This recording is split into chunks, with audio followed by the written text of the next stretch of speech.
So I think that we can resume our second panel about the strategic importance of the Black Sea and the EU agenda. So please do sit down.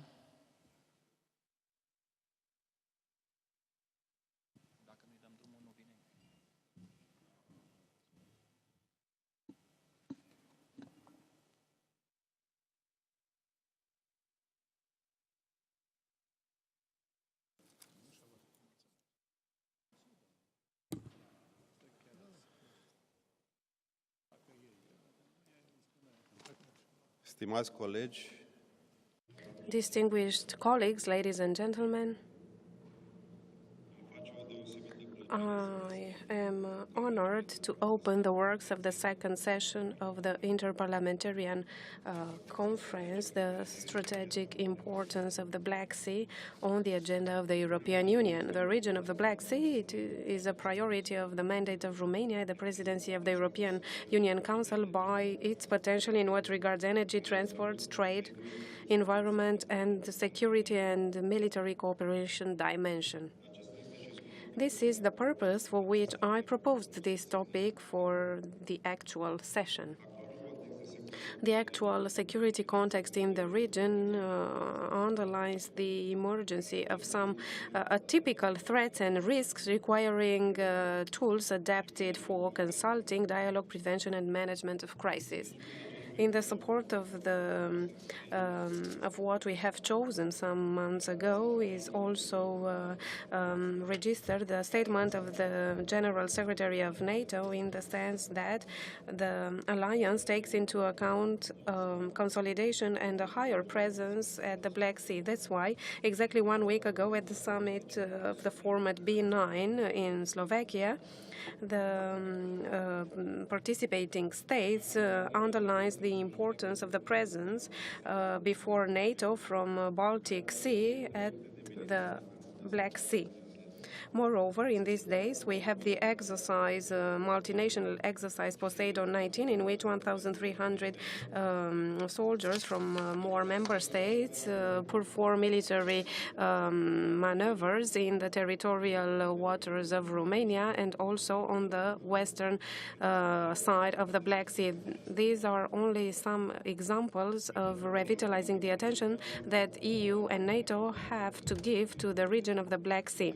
For Romania, the main objective is to promote stronger involvement of EU in the regional strategic dialogue and cooperation of EU with its strategic partners and security issues according to as also to prevent the conflicts in the region of the Black Sea.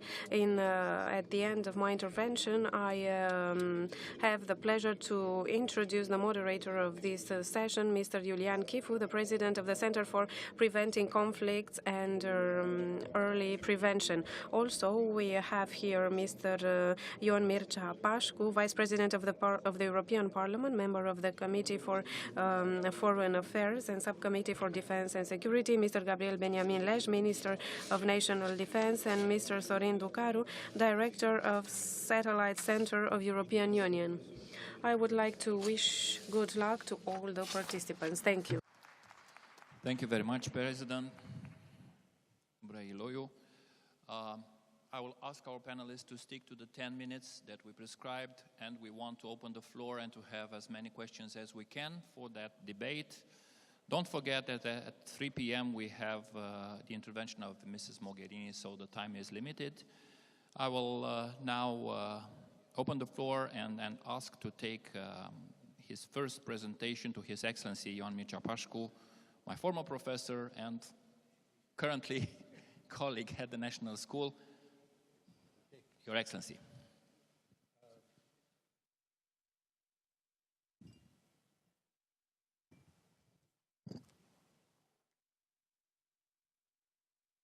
Well, thank you very much. Any conference devoted to security and defense in Romania is inevitably addressing the Black Sea. And therefore, you know, we won't depart from this model, and we'll address the Black Sea. And I will mention a couple of ideas. The first thing is that the European Union has become a repartian country, institution, because Bulgaria and Romania have become members of the European Union. The importance of the area is evident. It has been a point of contact of different civilizations. It has been a bridge between Europe and Asia, an entry point towards Europe and an exit point towards Asia. And inevitably, this has been the focus of great power confrontation and conflict in these areas. It suffices to say that Turkey and Russia have fought many wars in this area, and the two routes in which they could get into military contact have been either through Caucasus or through the Danubian principalities. In the meantime, there is a growing economic importance. It used to be also important because, for instance, you know, the Crimean War started around the interests of Great Britain to import cereals, grains from these areas, and they needed a free transportation towards Britain. And therefore, you know, even the consequences of the war suggest this interest. But in the meantime, we have the transit of energy resources from Caucasus and Central Asia towards the Western consumers, and also its own reserves of oil and gas.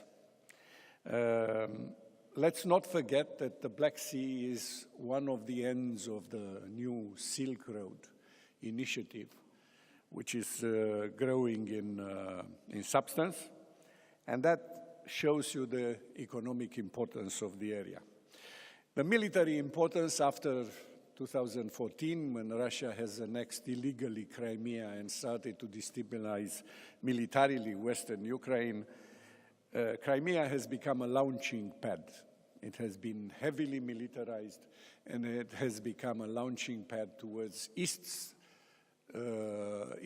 Europe, towards Central Europe, but also towards the south, especially Eastern Mediterranean. And let's not forget that the main supply of Russian naval presence in Eastern Mediterranean is coming from the Black Sea Fleet.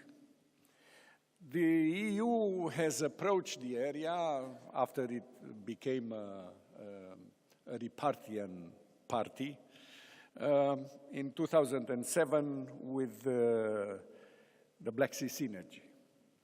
The Black Sea Synergy was something which wanted to, it's less than a strategy, and they wanted to show that the area is connecting other areas, other regions. And therefore, you know, there was some substance added to it. If you ask today somebody what are the results, the concrete results of the Black Sea Synergy, I wonder if we have someone to really know about it.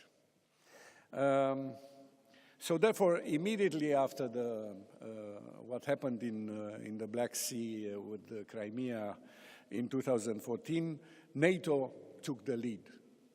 And NATO started to apply first reassurance to the allies, and secondly, deterrence and defense.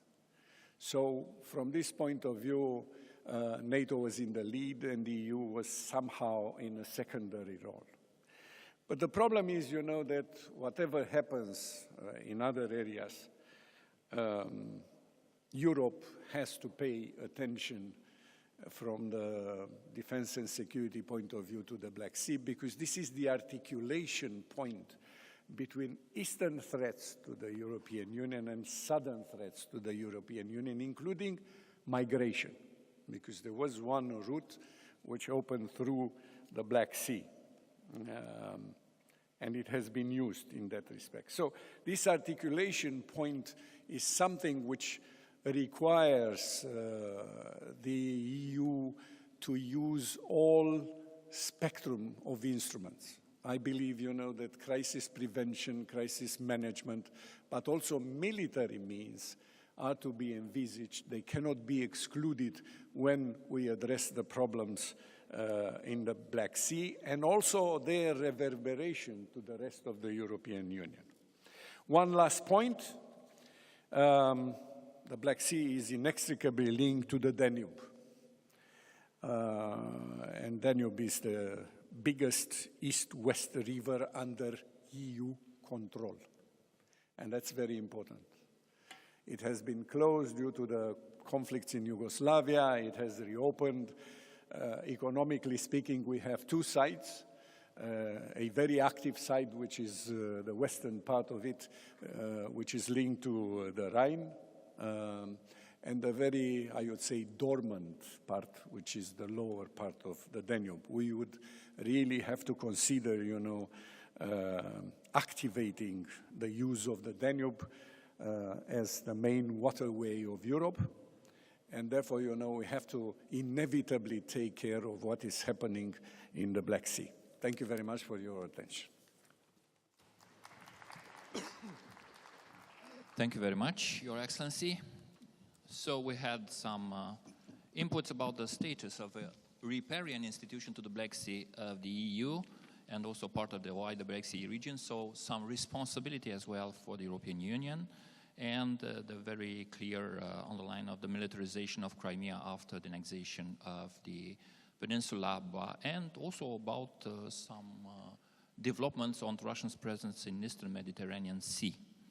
Still, big question mark, is it the Black Sea a bridge or a border, a frontier sea? Meanwhile, I would like to invite to present his speech His Excellency Gabriel Benjamin Leș, our Minister of National Defense. Minister, you do have the floor. Thank you. First of all, I would like to thank you for inviting me to be part on this panel. I am honored to share the podium with such distinguished speakers as Vice President Ioan Mircea Pașcu, or Ambassador Ducaru and Professor Chifu, and thank you, President of the Defense Committee from Senate, Liviu Brăiloiu. I am also honored to address such a distinguished audience on a topic which is so close to our heart in Romania, here in Romania, the Black Sea and its importance on the European Union agenda. As a representative of the Minister of Defense, I will focus my intervention on the security and defense-related aspects of the Black Sea. As we all are aware, the European perception about the security context in this region has dramatically changed over the last 5 years, maybe more visible than ever in the last 30 years. It became clear that the wider Black Sea still represents an area of confrontation between the geopolitical interests of the West and those of Russia Federation. The involvement of the Russia Federation in the Ukrainian crisis represents the strongest degradation of the European order system with international impact since the end of the Cold War, pointing out Moscow's intentions based on classical military power and hybrid warfare, aimed to re-establish its sphere of influence. The most important influence on the security of the Black Sea is generated by Russia's new assertive approach and aggressive behavior in relations with its neighbors and towards NATO and the European Union. The illegal annexation of Crimea by Russia Federation and the meddling in the conflict in eastern Ukraine have rendered important transformation of the Black Sea strategic reality and generated new threats against its bordering state. The most recent security tension between Ukraine and Russia and the ships captured in the Kerch Straits demonstrated the severity of these threats and challenges. The Black Sea region is of major significance for Europe, as it is a major crossroads and the critical intersection of the east-west and south-north corridors. The control over the Black Sea provides the leverage for projecting power to the European continent, both in the Balkans and Central Europe, and in the Eastern Mediterranean, South Caucasus, and the Northern Middle East. Romanian security has always been undeniably linked to its geographic position as a riparian state to the Black Sea, and its strategic profile cannot be separated from the Black Sea. Therefore, we believe it is our responsibility alongside the European states to contribute to the stability and security of the Black Sea region, which is an essential prerequisite for a long-lasting development of the state in the region through cooperation and self-inclusiveness. Ladies and gentlemen, I think you would agree that the latest and most serious challenge to European rule-based security architecture have occurred in the Black Sea region. Russia's conflict with Georgia in 2008, the illegal annexation of the Crimea in 2014, the aggressive activities in eastern Ukraine. The stability of Europe and of the wider international community cannot be treated separately from that of the Black Sea. Hence, we consider it is important to promote common approaches or visions of the Western community for the peculiarities of the Black Sea area, while also trying to increase allied and European presence in the region. It is our belief that the enlargement of NATO and the EU and the endorsement of their policies of peace, stabilization, and development have introduced a comprehensive and exceptional project of modernization in this region. That is why we're actively promoting the strategic importance of the Black Sea, both in the European Union and aligned frameworks. Indeed, the current security context in the Black Sea region clearly emphasizes the need for adapted instruments for consultations, dialogue, and crisis management. It requires interinstitutional cooperation and close partnership between international organizations and interest countries in the region. While a lot of work has been done in NATO context, mainly by generating a credible defense and deterrence posture, the European Union has a unique ability in bringing together multiple instruments, fostering comprehensive approaches and combined in an efficient way civil and military action. It is best equipped to offer a valid perspective for a peaceful, democratic, stable and prosperous future for the country in the region. It can and has to do more. But in order to do that, we need to overcome the fragmented approach European Union used to have in relation to Black Sea. We need a European strategic vision for this region, for this area. Several areas of work will be proposed in this regard, and let me just outline a few pragmatic steps that we easily could take forward. First, implementing fully the European Union Maritime Security Strategy, while adjusting the actions to the specific of the Black Sea becomes critical. The progress so far was too little and too slow in our view.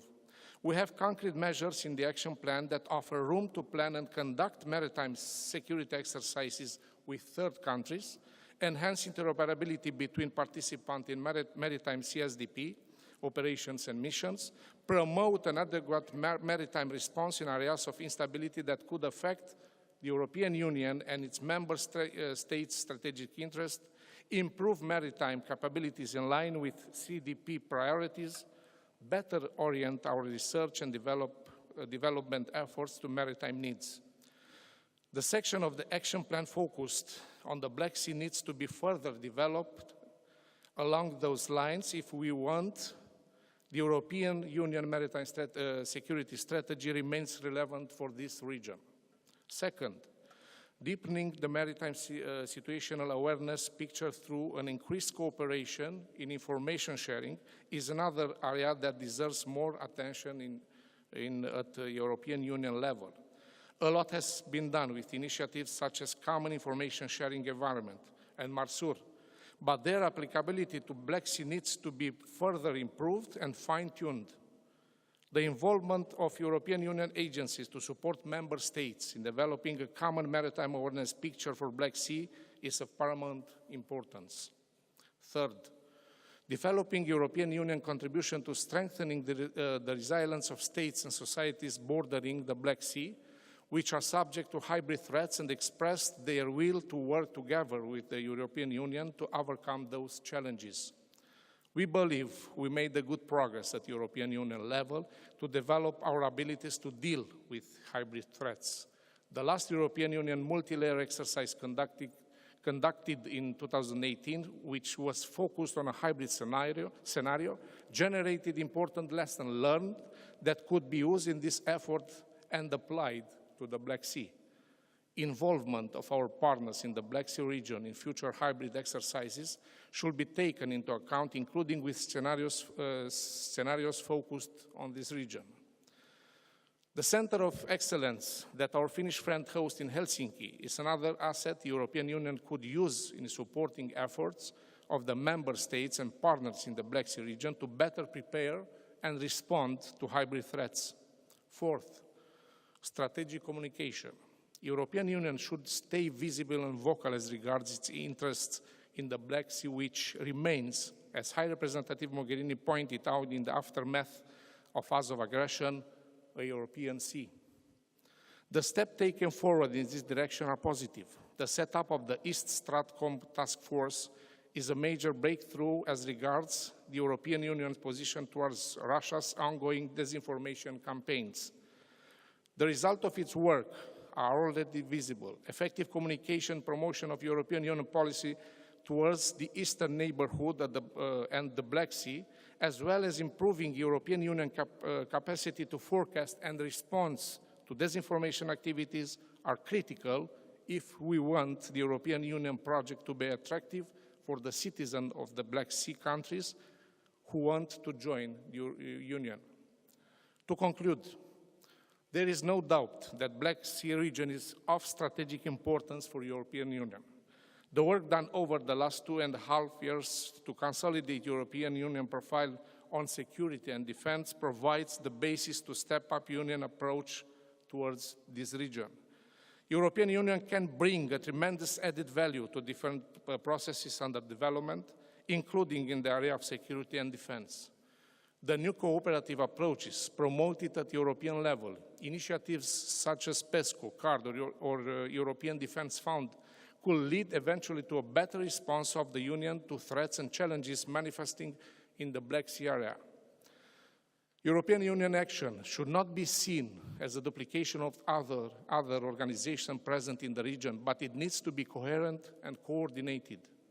There is room for increased European external actions, and the areas indicated above are a few concrete examples. We are looking forward to making further progress in bringing closer the Black Sea on the European agenda, and we should start with developing a European strategic vision for this area. Thank you.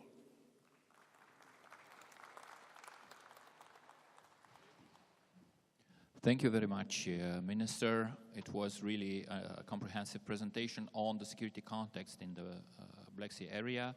The perception of threats coming from the east here in Romania, classical military power, hybrid instruments from Russian Federation, as well as the changes happening in the last years, beginning with Crimea, eastern Ukraine, Kerch Straits, or de facto annexation of the Azov Sea. We also duly noted your proposal on European strategic vision for the Black Sea, for the wider Black Sea region, and the components that you already put in place. Thank you very much. I think that's a lot of food for thought for our questions. And allow me to invite now His Excellency Ambassador Sorin Ducaru, who is now Director of the EU SEN, my very good and old friend. Sorin, you do have the floor. Thank you very much. Indeed, I'm very honored to be addressing this distinguished audience. Let me start by making a point of clarification. I was just appointed at the beginning of the week as a future director of the EU Satellite Center. I will start this in a couple of months. What I will bring forward to this discussion is mainly based on my experience as Assistant Secretary General of NATO for emerging security challenges. And I would try to build upon the presentation made by the distinguished predecessors and then come with some specific, also concrete, maybe suggestions. The Black Sea is, of course, for everyone that lives in the region, an important geostrategic has an important geostrategic relevance, and definitely for Romanians. But I would like to ask you to start with an exercise that is somehow linked with my future job, and try to see it from the satellite, one of the sentinel constellation satellites and see it in the context of the whole of Europe, or even more in the context of the whole Euro-Mediterranean and I would say Euro-Asian perspective. And if you look at it from that altitude, I think one could understand, even if the perspective is from Northern Europe, from Scandinavia, or from the Iberian Peninsula, that this area, the wider Black Sea area, is a kind of place where geostrategic tectonic plates meet. Because it's the place where the European world and transatlantic world meets the Eurasian, especially a resurgent Russia on the east, and the challenges coming from a broader Middle East with the conflicts and migration and smuggling and you name it. So if one sees it from this perspective, I think the relevance of this region, the strategic relevance for the whole of Europe is key. And to attach a number of arguments, one was highlighted by Minister Pașcu, the fact that it's the articulation point or inflection point between eastern and southern threats. It's also important to see the Black Sea in a strategic continuum with the Mediterranean, because somebody else sees it this way, especially Russia. It's important also to see some elements and linkages between the Black Sea and the Balkan region, where a lot of elements of testing ground come to mind. Next, I think one cannot disconnect the typical geopolitical view from geoeconomic and geoenergetic point of view, from the energy and economic games. Why? Because the Black Sea is seen as a part of the modern Silk Road, for example, by our Chinese partners, and because in the energy game, it can represent not just an alternative route, but also an alternative source of energy. Next, I think we should really have in mind that we are in an era of combination of re-emerging and emerging threats, where you see the old-style, traditional manifestations of power with new strategies, tactics, or tool of the so-called hybrid strategies or hybrid confrontation. We are in an era of what I would call the weaponization of everything, not just using the classical, I would say, capabilities of confrontation. And we should have in mind that this area has been already for a while, I think even before the Crimean crisis, since Georgia 2008, a bit of a testing ground, shooting range, if you want, in kind of metaphoric terms, for these new techniques. And then these techniques have been applied in other places, Europe, also over the Atlantic. So all these aspects, I think, are convincing elements to really look at this region with the strategic European lens. Now, what to do? I think first and foremost, I would come with one of the slogans of the Romanian EU presidency, that of solidarity and convergence. We need to see security with these lens of solidarity and convergence, starting with the situational awareness. We need to understand the complexity of security context on the whole geography of Europe, and in particular in this area of inflection between eastern and southern threats. Number two, we should remind ourselves that hard power matters, and this is, I think, why the steps that NATO has taken with the reassurance, the then enhanced forward presence, and more recently with a kind of more coherent forward and balanced forward presence between the northern and the southern dimension, and with less of a distinction between so-called enhanced forward and tailored forward presence to really avoid the situation where the Black Sea is perceived as a kind of soft belly of the eastern flank. Next, I would suggest that beyond the importance of having the presence and the capabilities, the hard-powered elements, we need also to think beyond that and overcome what I would call the analog hangover, and also address the other sources of threats that come through cyber information warfare, the new techniques that will be amplified by 5G, artificial intelligence, and so on, to really be able to coherently use all the instruments that the European Union has and actually develops now, especially with a couple of very ambitious and resourced projects through the European Defense Fund or to the European Space Program, to think how the tools that the European Union has at its disposal, the agencies, for example, can come with a coherent and coordinated approach towards this region, what I would call an EU interagency Black Sea focus framework to really bring some value added to the security of the region. And my last point is, of course, on the NATO or EU-NATO cooperation.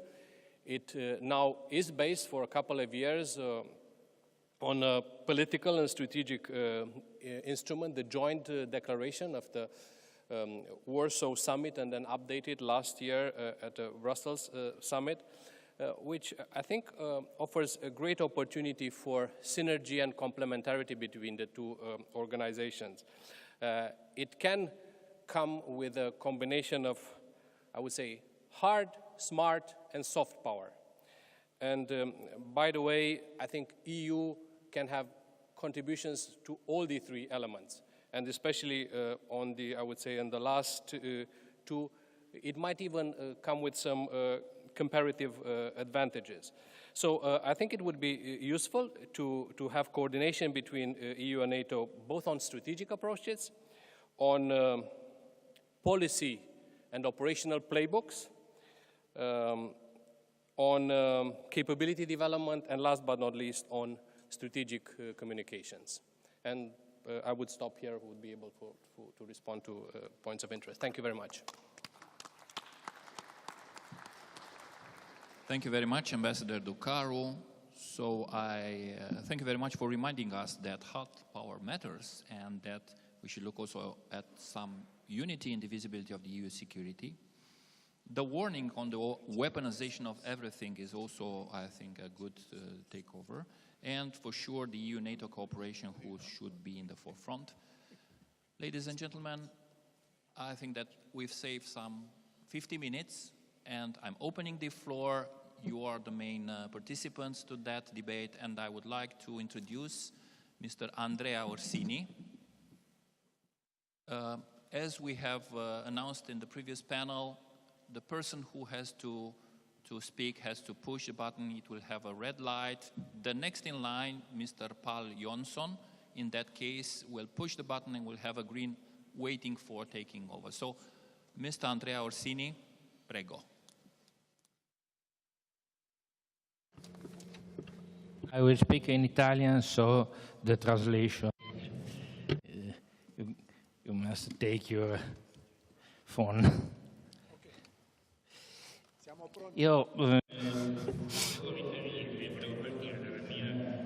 Thank you.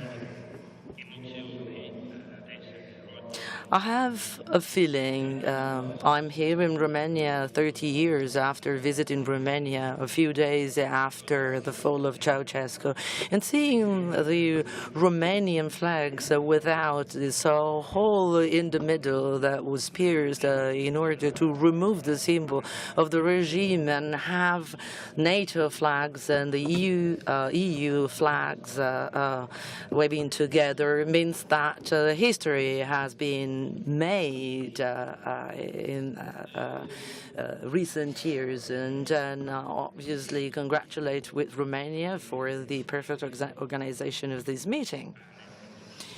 And this panel gives me the opportunity to say that the Black Sea geopolitical situation is a typical example where foreign policy and defense policy do converge, and a typical example where a common defense policy of the whole of the European Union is paramount in order to be credible.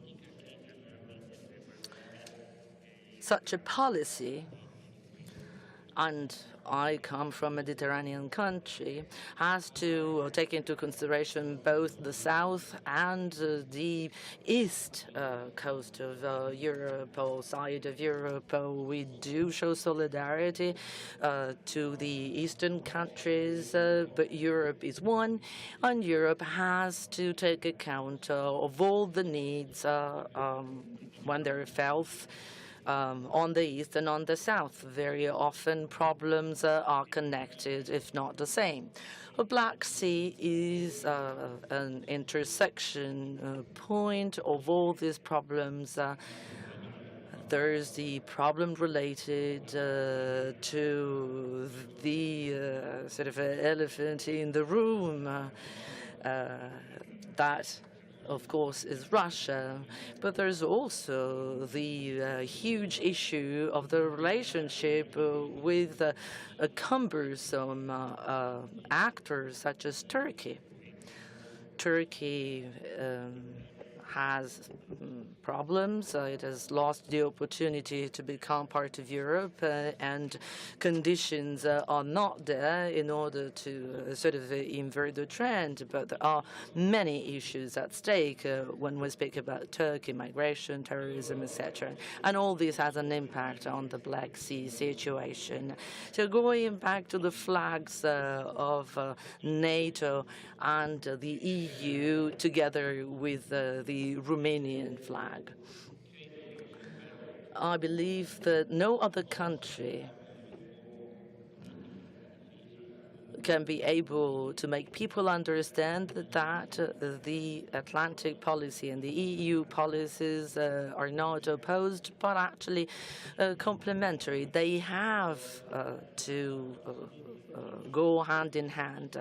There were misunderstandings in the past about the European military integration, and even in Europe, common defense has been perceived as an alternative to the Atlantic Alliance.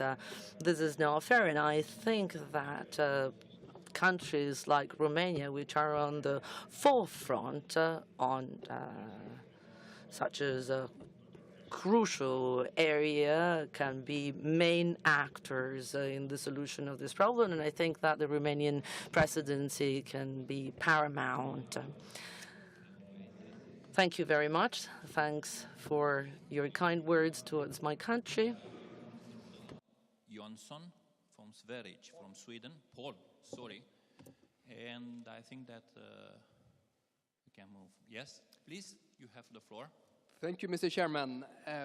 Coming from another sea state, namely the Baltic Sea, I'm really struck by how many similarities and challenges we are actually faced to. When it comes to the energy dimension, we are both major transit routes for energy transportation. When it comes to the military dimension, we're both faced with the fact that Kaliningrad and Crimea are the most militarized regions in the world. We're facing this A2AD challenge. I think that is obviously a similarity that we share.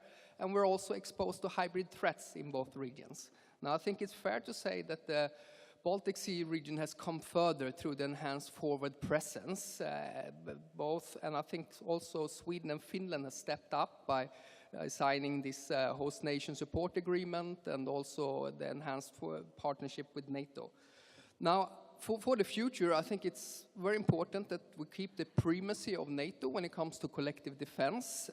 Anything else is a generation away, but it's also very important we have the closest possible cooperation between EU and NATO on resilience, on hybrid threats, and so forth. And I think what is really, really important at this time is that we don't think in terms of zero-sum games between these two regions. This is really the indivisibility of security that is crucial. Now, my question is if there's anyone within inside EU and NATO who are actually working on both regions, or comparing and contrasting the Baltic Sea and the Black Sea, because I think there's an awful lot that we can learn from each other when we are both stepping up our games in enhancing the security for our citizens. Thank you. Thank you very much. Sorry for mistaking with your name, Mr. Paul Johnson. Professor Pașcu, please. Well, thank you very much. At one point, some years ago, in the 80s, I made a comparison between the Baltics and the Black Sea. So I see the value of comparing and having these two areas on the same screen, so to speak. I think you know that for the time being, we are in a situation in which attention which has been devoted primarily, for good reasons, to the Baltics, because the Baltic countries do not have space to trade for time in case of an attack. So therefore, a first reaction should be very quick there. And the Black Sea has been a difference because the attention was paid mainly to the Baltics, while the main gains of Russia have been in the Black Sea. Crimea is in the Black Sea. Crimea triggered, you know, all the attention to the Baltic situation of the Baltic states. That was the result. Now we are balancing this. But to answer directly your question, we are not there yet to really have this, shall we say, two screens together, neither in NATO and even less in the European Union. So I think, you know, that we have to think in sync, because what is the uniting factor, even in terms of energy, is the presence of Russia in the two areas. And the behavior, the same behavior of Russia in the Baltics and in the Black Sea. And I would conclude by saying, you know, that this is an area, the Black Sea area, is an area where geology, geopolitics, and geoeconomics coincide. Because we have here, this is an area where some tectonic plaques are you know, in collusion, not collusion. Collusion is for the United States as a term, but in collision here. And we have earthquakes, you know, quite frequently in this area. So just think of it, how all these three coincide in this area. Thank you. Thank you very much, Professor Pașcu. Bon. Maintenant, je veux passer à Monsieur Joël Guerriot, je crois. Now I'm looking to Mr. Joël Guerriot of France. Thank you very much. I would like to congratulate you for this initiative. Le temps nécessaire. To amend the presentations, allowing us to take the floor as the members of the national parliaments. In the first session, we didn't have the privilege to express ourselves. I would like to address firstly that our delegation salutes and congratulates Romania for having chosen this topic on the agenda of the conference, because the Black Sea is very important. 5 of the 6 member states of the Eastern Partnership are in this region. So EU has to remain force, an engine, and what happens around the Black Sea has to keep our attention alive. I have already mentioned this during the first session. The Black Sea region is an area of challenges for EU. There are high issues like maritime security, and we have to target pragmatic answers for all these challenges. On the other hand, each interlocutor said that assuring security in the Black Sea area deserve our attention, from starting from the illegal annexation of Crimea. We have assisted the strengthening of the Russia capabilities in the Black Sea. That means source of high lack of tranquility. Azov Sea is also an area for interest. France expressed the commitment regarding the territorial integrity of Ukraine that we cannot abandon. We have to maintain the dialogue with the actors in the region, also with other Russian and Turkish neighbors. So here we can see the big challenges for Europe that can contribute for its own development in the future. And now, if you would like to intervene directly. One of the reasons why the EU has been rather restrained in addressing the Black Sea was, that both Turkey and Russia are very complex files. So therefore, EU was preferring, to really keep some distance, equal distance. But if you look at Turkey and Russia, I think, that historically speaking, they have been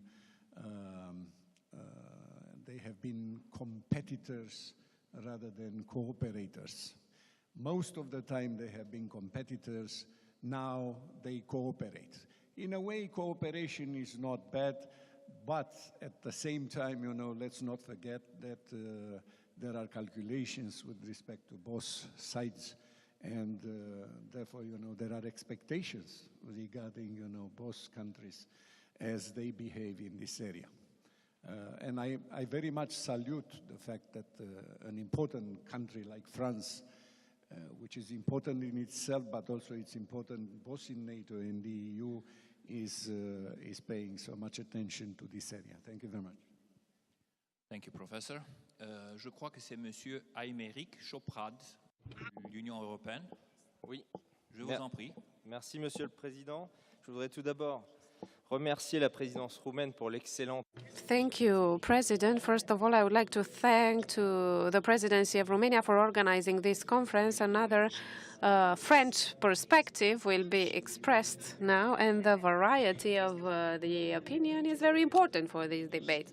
I would say that if we think of the geopolitics of the Black Sea, we have a typical example of tectonic area, geopolitical defects manifested from a long time ago. And the question is if we want that this area to remain a frictions area, or we exceed them, we go over them with our Russian neighbor.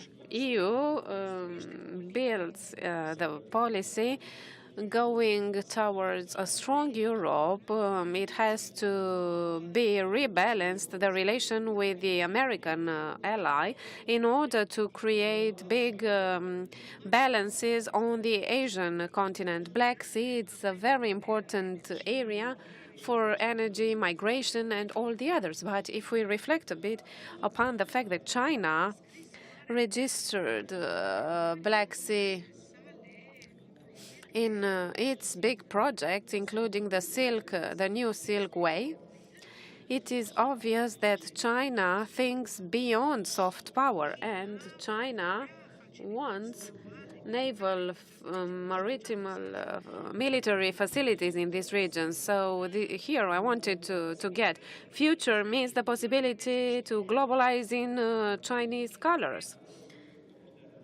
We want to reach an understanding with an agreement with Russia, probably globalization under the domination of China will be less soft. And I invite you to reflect upon it, because we will not succeed to get out from this position to be on the side of the US or to shake hands with Russia. I think history is already happening, and we have to collaborate with our Russian neighbors.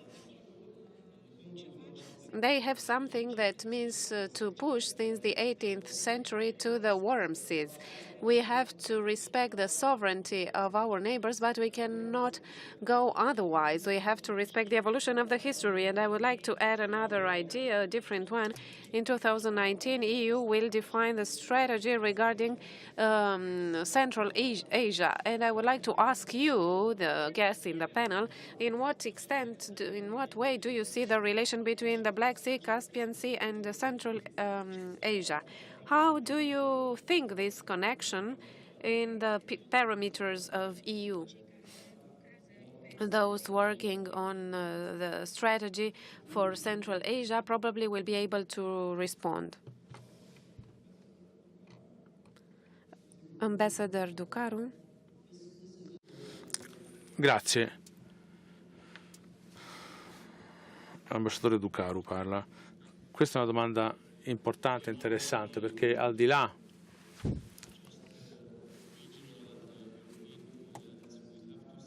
dell'Europa, dei paesi europei, dobbiamo guardare alla regione del Mar Nero da un punto di vista anche internazionale, mondiale, e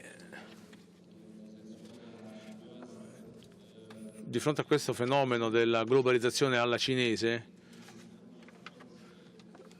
come è stato detto, il Mar Nero è stato incluso nella Grande Via della Seta non soltanto dal punto di vista di commercio ma anche di investimenti, e anche poi in termini di utilizzo di questa regione come via d'accesso all'Europa e ad altre regioni per la promozione delle nuove tecnologie, dove la Cina vuole essere all'avanguardia, e già c'è un dibattito in corso sulla tecnologia 5G in Europa, e credo che anzi siamo soltanto all'inizio di questo dibattito. Quindi sì, questa prospettiva è una prospettiva di cui tener conto, e però volevo anche dire un'altra cosa rispetto ad alcuni fatti storici, eventi storici, rispetto anche all'interesse della Russia per il Mar Nero e per la sua funzione di via d'accesso ai mari caldi.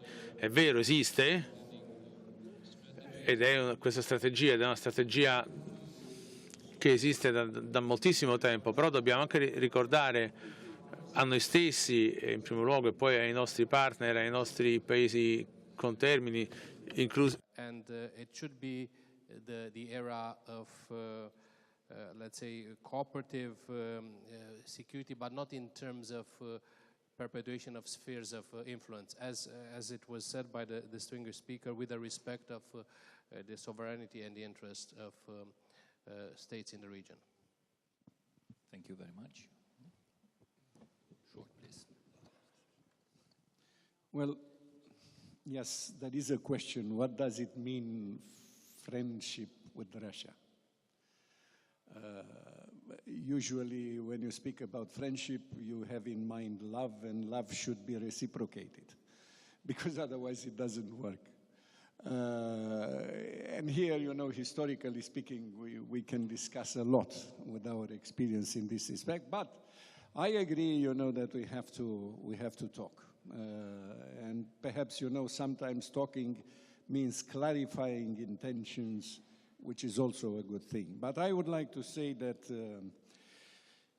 if you saw, our director from the External Action Service is covering Europe and Central Asia, which means, you know, that these two areas, at least in organization for the External Action Service, are together. So therefore, you know, inevitably, when you speak about Europe, you look east, and you will find Central Asia with its reserves, of energy. And I said that the Black Sea is allowing the transportation of these resources towards the West.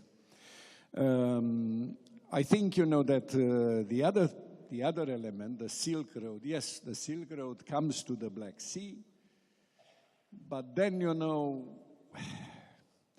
I'm not so sure that the Russians would be too happy with the continuation of the Silk Road towards Romania, for instance. I feel, that let's not forget that the Silk Road is crossing areas which have been important, which are still important for Russia, and therefore, the Russians inevitably have a very high, a heavy word in this respect. So I think, that yes, the possibilities are there, but we still need some elaboration to materialize them. Thank you. Thank you very much. Thank you, Professor. I will invite Mr. Sven Koopmans from the Netherlands, please.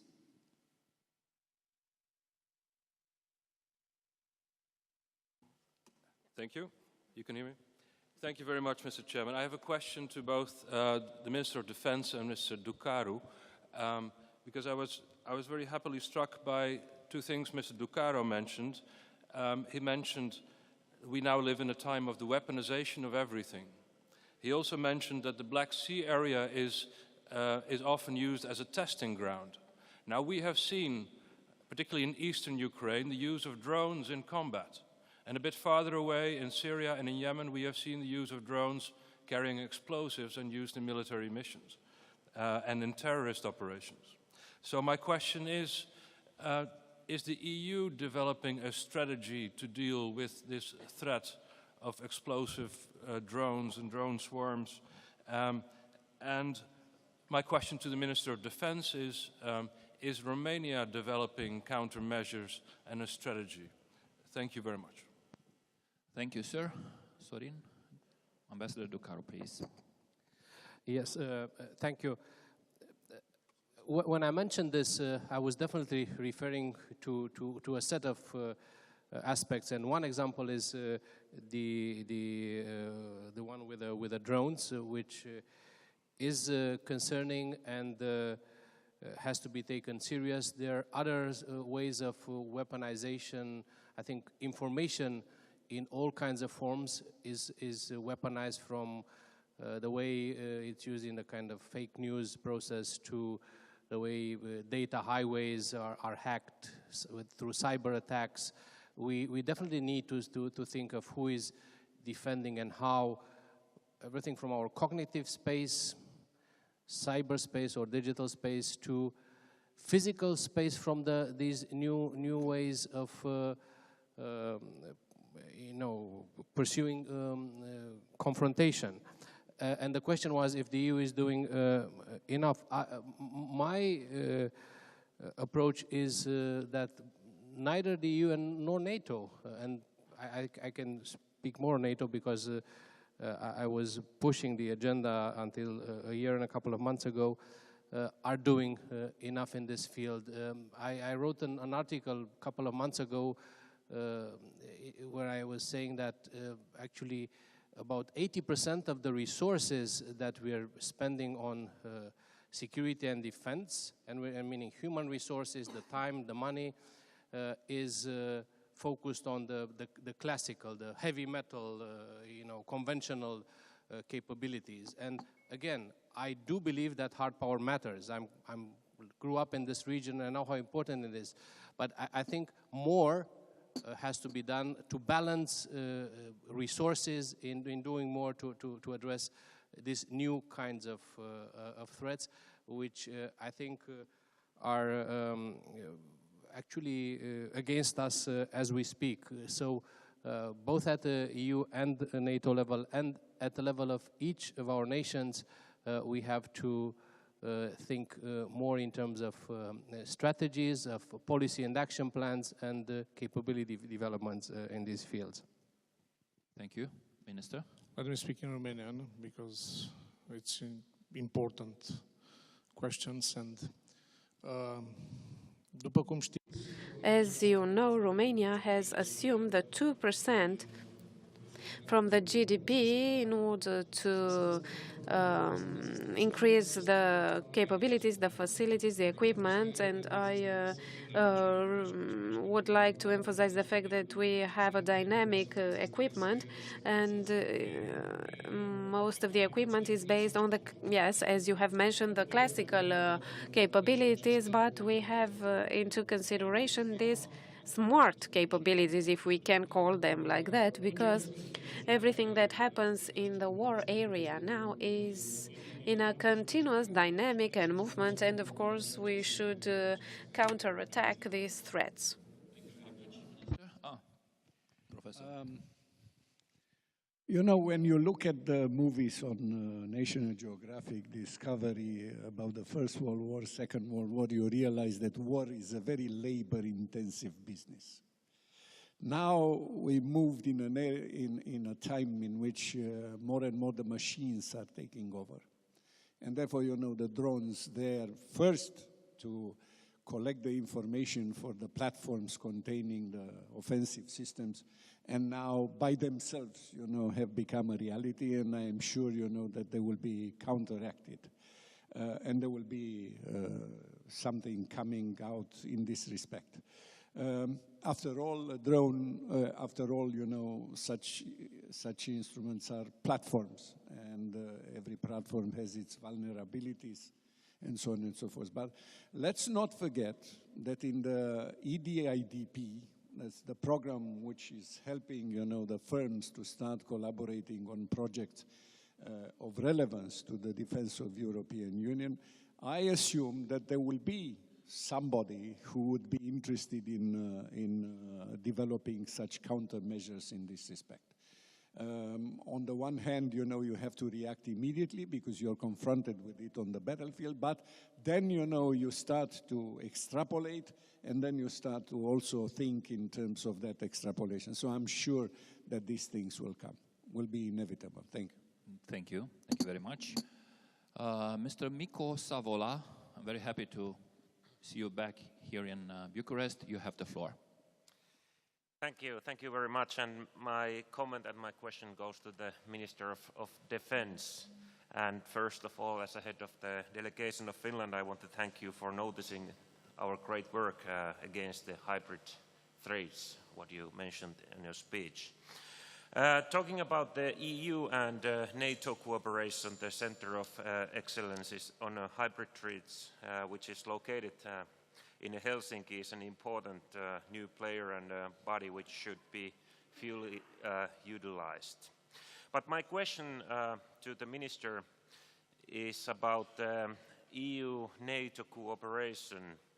Mr. Les, could you elaborate NATO's presence in the Black Sea region, also from the point of view of the EU-NATO cooperation? Thank you.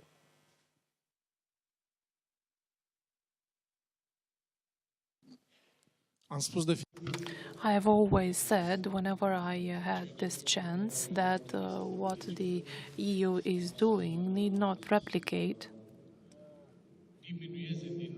or decrease NATO activities. So we shouldn't replicate structures that NATO already has, because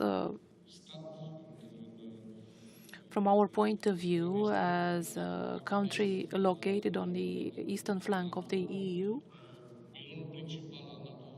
of NATO, the main pillar that NATO relies on is the US. We are trying to strengthen this tie. We follow in the footsteps of the European Union in all the measures that are taken, but only if these add value to what is happening at NATO level. Of course, let me tell you that NATO presence and US presence in Romania, of course with the EU allies, is pretty substantive. I'm saying this given the high number of joint exercises increasing allies' capabilities. That is why everything that happens in the EU needs to supplement actions already taken by NATO. Thank you. I would think, that there is a certain division of labor between NATO, which is taking care of external defense, and EU, which is equipped more for internal security. And I believe, that here there is a room for the two organizations to cooperate even at the Black Sea. Another area of cooperation should be monitoring the area. And Mr. Ducaro is now the head of an agency which is deeply involved in monitoring. So therefore, I assume, that this will continue. But there is something else which is important. We could use the Danube for military mobility. This is something which is very important. You do not have to build the Danube as you build the motorway. You do not have to, to stop the ships every 100 kilometers or something like this. So there is a value in using the Danube for military mobility. And when you use the Danube for military mobility, inevitably you get to the Black Sea somehow. So I think, that there are at least these areas which could be of interest for the collaboration between the two organizations. Thank you. Thank you, Professor. And now I have Mr. Ioannis Kefalogiannis, I think, from Greece. Please, sir. Yes, thank you, Mr. Chairman. I will be quite unpleasant, but please let me raise an issue which is quite irrelevant with the one discussed here in this session. But I think it's very substantial for our Interparliamentary Conference, and the issue is the fact that for the third consecutive time, the High Representative Mrs. Mogherini would be absent from our procedures. She was absent from Vienna, she was absent from Sofia, and I believe this is totally disrespectful and totally unacceptable for all us parliamentarians, and of course, totally disrespectful for the host who have done a great job for the conference. And I wonder how we can expect our people to respect us and to respect politics in general when the EU officials do not respect parliamentarians. So, personally speaking, I will abstain from the next session as a matter of self-respect, but I want to hear from Mr. Pascu, who is also a parliamentarian and the Vice President of the European Parliament, to comment on that. Thank you. Let me tell you, let me start with the fact that the High Representative Vice President of the Commission is only one person entitled by the treaties to wear two hats. There is only one person in that capacity, and therefore, everybody wants her to be present. And there are many situations, and especially in the beginning, with Lady Cathy Ashton, when in the European Parliament we were dissatisfied with the fact, and Mr. Belder is here, an old colleague of mine, we were dissatisfied by the fact that Mrs. Cathy Ashton could not be with us in the plenary in Strasbourg. But then we discovered, that physically this is impossible. Now, with respect to Federica, she will be here, so if we want to take advantage of her presence, we would stay and watch the next session. I was sure, when I saw that she was present by video in Austria, I remember that I even told some friends there that this will be, the same method will be applied to Bucharest, and I knew that Bucharest was coming as a presidency. So therefore, from this point of view, I think, that we should not, we should be pragmatic. If we want, her opinions, if we want to address questions, does it really matter that we cannot do it physically and we use the video? Imagine what would be in the United States if the video system would not be acceptable for so many conferences. It's so well used. We in Europe, we are rather beginning to use this system. And I think, that inevitably we'll go and see the advantages of this system. But let's not forget, as I said in the speech, that she will be in Brussels on the 2nd of April, and then, you will be able to see her in person. I can only hope that you will deliver, you know, an important speech, responding to many of our problems. And let me tell you, I will moderate that, and let me tell you that I'll try to accommodate as many as possible members of the national parliaments to ask questions, because for you, the chances to see her are not so frequent as we have in Brussels. So I would excuse, you know, myself to my colleagues from the European Parliament if I would ask them to really let their colleagues from the national parliaments ask questions in the next session. Thank you very much. Thank you very much. I think that we've exhausted the list of our questions and comments, and since we also have some minutes, I think that I should turn for 1 minute each to the floor. Maybe if somebody wants to add something or to look at the Professor Pașcu, you already. I already spoke.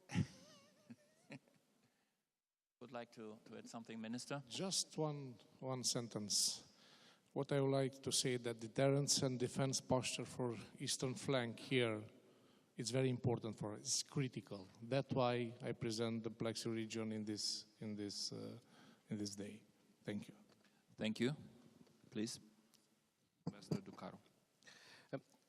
I want to refer to something that will be extremely important for the work of parliamentarians in the future, not just purely on the security aspect, but on how to legislate and regulate a couple of aspects that have to do with the new technologies and their impact both on security and on the other aspects of our life.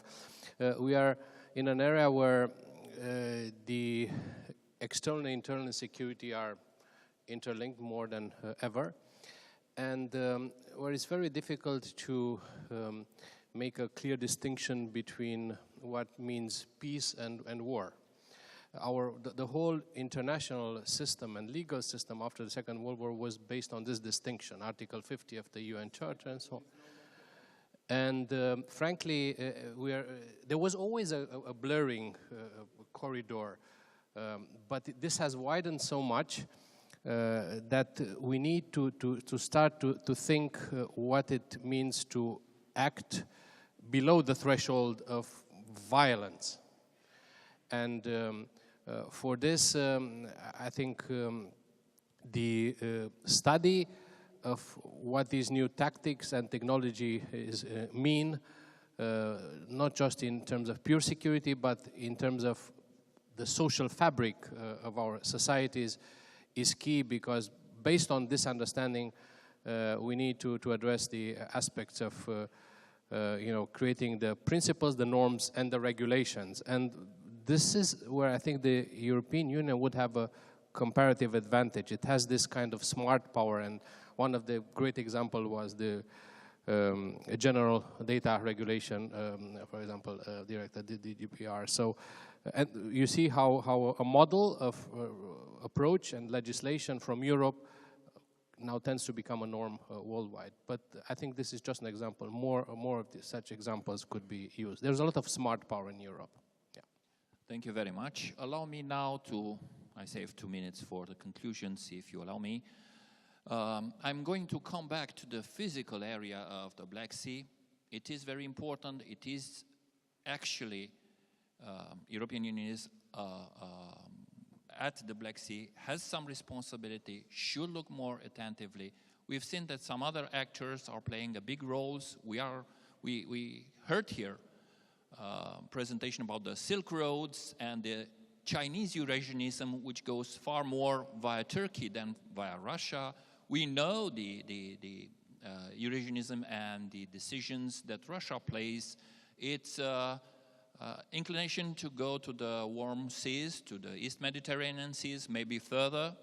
It becomes more and more part of our day-by-day life, including that which is which takes the hard power and takes the other instruments of weaponized instruments all around us into consideration. I think that the very panel is basically a plea for the fact that European Parliament, European Union should play a more active role and maybe look at some kind of strategy in the Black Sea for not lagging behind or letting other actors develop alternative strategies which are going to be far more complicated to combat afterwards. It is a competition at least. There are places where confrontation is present, we have seen in the Black Sea. There are parts of the cooperation which are mandatory for all of us, and I think that on that note, we can end this panel. Thank you very much to all of you. Thank you very much, panelists. I think that we can conclude in due time a very good discussion. Thank you.